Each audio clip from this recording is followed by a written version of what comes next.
Hi friends, this is Prithvi. You are watching Prithviraj Meda YouTube channel.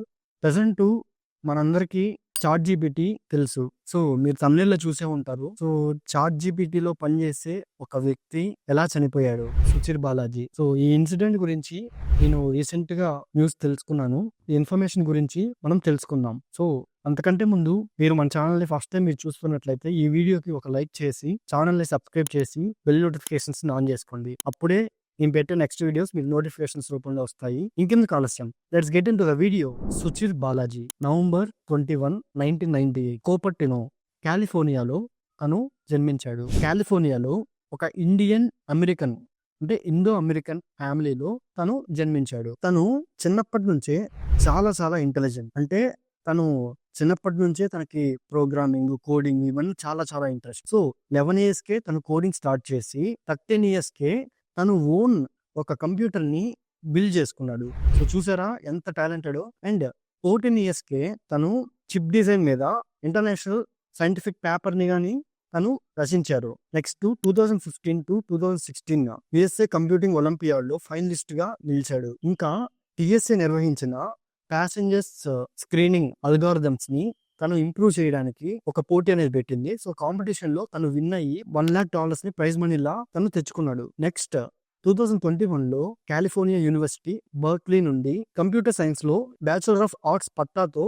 3.98 GPAతో successful గా complete చేశాడు. అంతేకాదు ఆయన బర్క్లీలో చదివేటప్పుడు 2018 ఏసియం ఇంటర్నేషనల్ కొలిజియేట్ ప్రోగ్రామింగ్ కంటెస్ట్ లో ఇంటర్నేషనల్ లెవెల్లో 31st ప్లేస్ లో తను నిలిచాడు. ఇంకా 2017 లో జరిగిన పసిఫిక్ నార్త్ వెస్ట్ రీజనల్ మరియు బర్క్లీ ప్రోగ్రామింగ్ కంటెస్ట్ లో తను ఫస్ట్ ప్లేస్ లో నిలిచాడు. సో చూసారా తనకు కోడింగ్ మీద ఉండే ప్యాషన్. సో ఎంత ఇంట్రెస్ట్ గా తను అన్ని నేర్చుకున్నాడు. తర్వాత ఓపెన్ ఏఐలో తను చేరి 4 years నుంచి ఒక ఇంపార్టెంట్ రిసోర్స్ లాగా వెబ్ జీపీటీ, చాట్ జీపీటీకి వర్క్ చేస్తూ ఉన్నారు. GPT-4 మోడల్ ని ట్రైన్ చేసేదానికి తను ఒక ఇంపార్టెంట్ రిసోర్స్ లాగా కూడా వర్క్ చేశాడు. అయితే ఇప్పుడు మనకి చాట్ జీపీటీలో మనకి వచ్చే ప్రతి ఒక్క డేటా మనకి కాపీరైట్ లేకుండా ప్రతి ఒక్కరు యాక్సెప్ట్ చేస్తేనే వాళ్ళ డేటాని ఇది యూజ్ చేసుకుని మనకి డేటాని డిస్ప్లే చేయాలి. కానీ తను GPT-4 మోడల్ ని ట్రైన్ చేసేటప్పుడు తనకి కొంచెం కాపీరైటెడ్ కంటెంట్ ని కూడా తీసుకొస్తుంది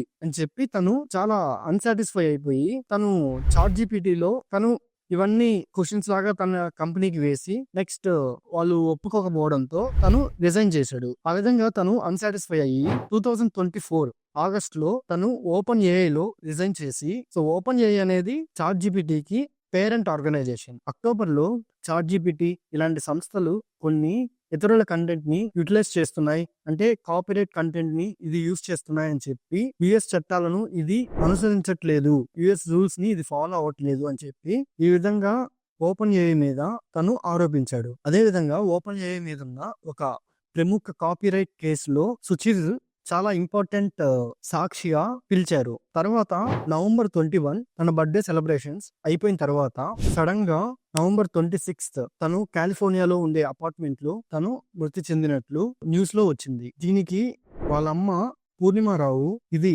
సూసైడ్ కాదు, ఇదొక మర్డర్ అని చెప్పి తను పోస్ట్ మార్టం చేయండి, మళ్ళీ రిపోర్ట్స్ చెక్ చేయండి అని చెప్పి ఈ విధంగా కేసు అనేది నడుస్తూ ఉంది. ప్రెసెంట్ అయితే ఈ కేసుని చాలా మంది దీన్ని ఒక సూసైడ్ లాగే దీన్ని చెప్తున్నారు. కానీ నవంబర్ 21 సెలబ్రేషన్స్ చాలా బాగా చేసుకొని సడన్ గా అంత సాడ్ వెళ్ళిపోయి చనిపోవాలి అని చెప్పి ఎవరు అనుకోరు కదా. ఈ విధంగా వాళ్ళమ్మ పూర్ణిమారావు ఇది ఒక సూసైడ్ కాదు మర్డర్ అని చెప్పినట్లు ఇప్పుడు ఎలాన్ మస్క్ కూడా దీని మీద ట్విట్టర్ లో ట్వీట్ చేశాడు, ఇది సూసైడ్ లో అనిపించట్లేదు అని చెప్పినట్లు. సో ఈ విధంగా ఈ కేసు అయితే వెళ్తూ ఉంది. అప్డేట్స్ ఏదన్నా కానీ వీడియోస్ ద్వారా నేను చెప్పడానికి ట్రై చేస్తాను. ఈ న్యూస్ నుంచి మీకు ఏ అప్డేట్స్ ఉన్నా కానీ కింద కామెంట్ లో మెన్షన్ చేయండి. So that's all for this video. ఈ వీడియోని మీ ఫ్రెండ్స్ అండ్ ఫ్యామిలీకి అందరికీ షేర్ చేయండి.